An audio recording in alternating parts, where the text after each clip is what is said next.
고통. 우리는 사람이기 때문에 어떤 형태든 어떤 강도든 고통을 느끼는 일은 항상 있기에 마련입니다. 제가 말씀드리는 고통은 어떤 단순한 통증을 의미하지는 않습니다. 상실의 고통, 욕구 불만의 고통, 그리움의 고통, 인내의 고통. 이루 말할 수 없이 다종다양한 고통은 어떤 위성처럼 항상 우리 곁에서 빙빙 돌죠. 오늘은 고통에 대해 생각해 보게 하는 소설을 읽어보려고 합니다. 정보라 작가의 장편 소설 고통에 관하여인데요. 아무래도 이 소설이기도 하고 또 이 소설이라는 게 읽는 사람마다 다른 감각으로 이제 받아들이게 되잖아요. 그래서 오늘 이야기를 해설이나 요약 이런 게 아니라 이 책을 읽고 제가 느꼈던 단상 몇 가지를 말씀드리겠습니다. 참고하시고요. 그럼 지금부터 읽어보겠습니다.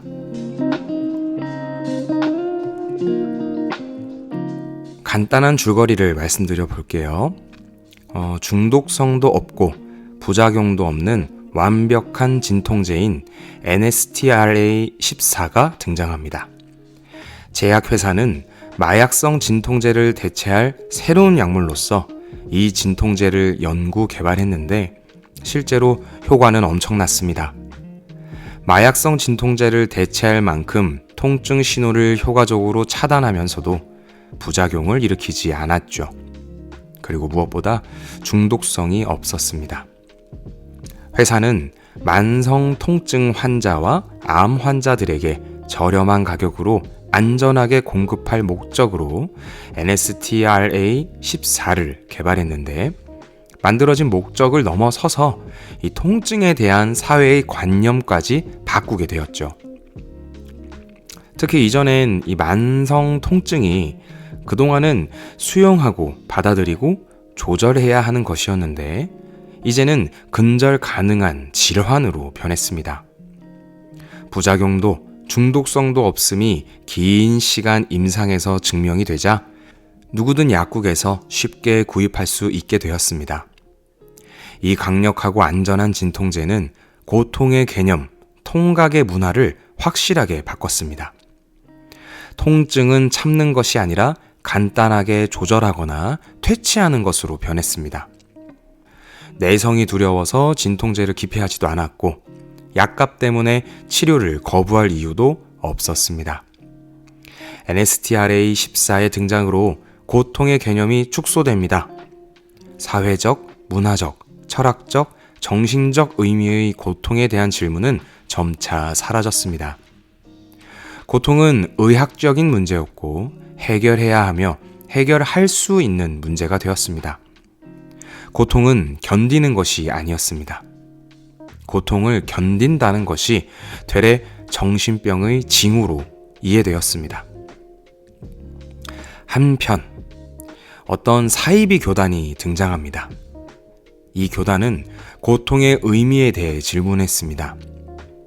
그들은 고통이 주는 통증 신호가 신경을 통해 뇌에 전달되어서 영혼이 그것을 인식하는 것이다 라고 하는 사상가들과 문학가들의 말에 주목했습니다. 이 고민은 고통 없는 삶은 자신의 영혼을 자각하지 못하는 삶이라는 것으로 귀결됐습니다. 교단은 고통 없는 상태가 죄악에 빠진 상태보다도 더욱 무서운 타락이다 라는 주장을 수용합니다. 신체적 통증뿐만 아니라 고통에 수반되는 두려움, 절망감, 모멸감, 자괴감, 분노 이런 정서적 반응 역시 영혼의 존재를 증명한다라고 결론 짓습니다. 그러므로 고통은 곧 영혼이자 인간의 정수이고 고통의 근절은 영혼의 멸절이자 신에 대한 거부이며 구원에 대한 모독이었습니다. 이러한 철학적 결론을 바탕으로 교단은 고통을 생산하고 또 재생산하는 데 집중했습니다. 교단은 단계별로 인위적인 고통을 배치하고 그것을 극복하는 자가 구원에 가까워진다고 설교했어요. 통제 불가능하거나 종결의 희망이 보이지 않는 그런 고통의 상황에 처한 사람에게는 특히 교단이 인위적으로 구성한 이 고통들이 오히려 매력적으로 다가왔습니다. 적어도 교단이 구성한 고통들은 인위적으로 구성되어 있기 때문에 단계를 파악할 수 있다. 이 이유만으로도 한결 통제 가능하고 극복 가능해 보였거든요. 그리고 그 고통을 견딤으로 인해 도달할 수 있다는 깨달음의 경지는 그들에게 매우 아름다운 목적이 되었어요.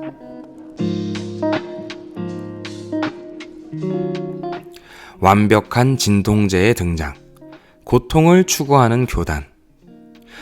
교단 입장에서는 완벽한 진통제를 인정할 수 없었습니다. 결국 12년 전 어느 날, 교단은 진통제를 만든 그 제약회사에 폭탄 테러를 자행합니다.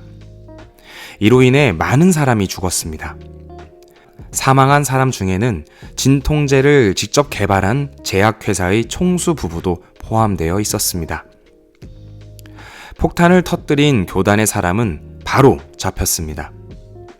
전무후무한 사건이었고 폭탄을 터뜨린 것이 사이비 교단이었다는 사실이 밝혀지면서 교단은 엄청난 조사를 받게 됩니다. 동시에 각종 범죄 행위도 밝혀지면서 결국 교단은 해체되었습니다. 아니, 해체된 것으로 보였습니다. 12년이 지난 후 교단에 있었던 사람들이 죽은 채 발견되기 시작했거든요. 세상을 떠들썩하게 만들었던 테러 사건 후 잠잠해진 줄 알았던 교단에서 벌어진 살인사건. 피해자들의 몸은 고문 흔적으로 가득하고 체내에서는 다량의 약물이 검출되었습니다. 그들은 교단의 지도자들이었죠. 경찰은 사라진 줄 알았던 교단에서 살인사건이 일어나니 이를 한번 톱파보고자 무기수로 수감되어 있던 태를 불러들입니다. 그는 교단의 일원이었으며 폭탄 테러를 일으켰던 장본인이었습니다. 태는 교단의 교리에 충실했으며 순수한 신념으로 교리를 따랐습니다. 하지만 그 신념의 순수함은 테러라는 잔인한 형태로 발현이 되었죠. 경찰은 태와 함께 교단의 흔적을 더듬어갑니다. 내막이 하나씩 벗겨질수록 관련된 사람들의 이야기와 기억들과 그들이 남긴 유산들이 드러나기 시작합니다. 그리고 그와 관계없이 죽는 사람들은 계속해서 생깁니다. 여기까지가 그 출판사 서평과 제가 읽은 내용을 토대로 알려드리는 이 소설의 배경입니다. 재밌죠? 실제로 무겁고 어두운 문체로 사이비 종교와 공포, 고통, 그리고 고통을 없애는 완벽한 약에 대한 이야기를 쉼없이 이렇게 하기 때문에 뭐랄까요? 흥미로운 불쾌감? 이런 걸로 즐거운 독서를 할 수 있는 재미있는 책입니다. 이 책을 읽으면서 고통에 대한 생각을 처음부터 한번 해보게 됐어요. 사회 속에서 살아가면서 우리는 각자가 겪게 되는 다양한 고통에 의미 부여를 합니다. 당신이 혹은 내가 겪는 고통을 잘 참아내면 성취가 있을 것이고 이후엔 더 잘 살게 될 것이다. 취업이 안 되어 고통스러운 시간을 보내고 있지만 잘 견디고 이겨내면 모두 보상받을 것이다. 고통의 시간 덕분에 성취가 더 달콤할 것이다. 하지만 이런 말은 이렇게 들리기도 합니다. 지금의 고통을 참아내지 않으면, 시험을 잘 보지 않으면, 정규직이 되지 않으면, 남들이 다 갖는 경험이나 자격을 획득하지 않으면, 그러면 당신은 낙오되거나 실패하게 된다. 이런 생각은 현재의 고통을 더욱 끔찍하게 만들고 맙니다. 고통스러워서 삶의 코너에 몰려 있을 때는 되레 그 고통을 적극적으로 감내해야만 합니다. 이야기 속에 나왔던 고통을 숭배하는 교단이 어찌 보면 너무도 현실감 있게 느껴집니다.